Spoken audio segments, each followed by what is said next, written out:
अस्सलाम वालेकुम जी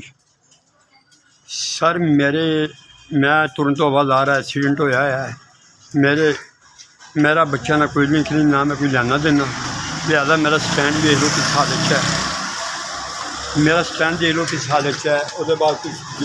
मैंने कुछ दवाइयाँ भी चाहिए लिहाजा गरीब आदमी हाँ मेरी कोई मदद कर सकते हो।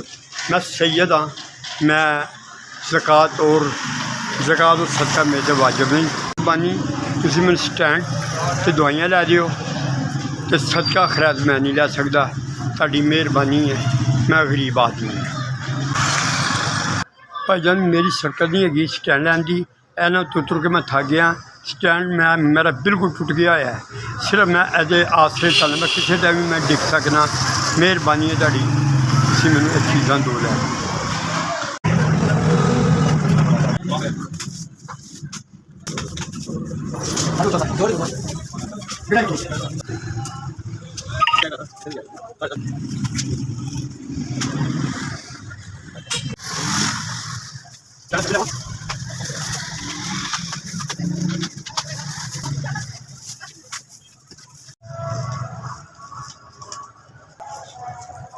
हेलो 3700 रुपया दिता ना मैनू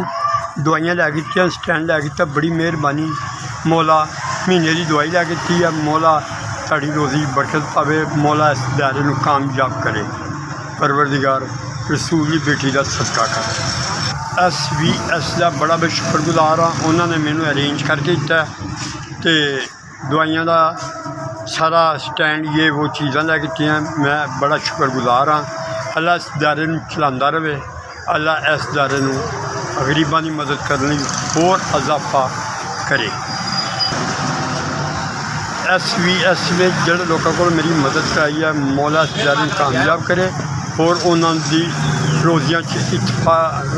इजाफा करे परवरदिगार अपने हबीब का सदका करके ऐसा मैं बड़ा शुक्रगुजार हाँ।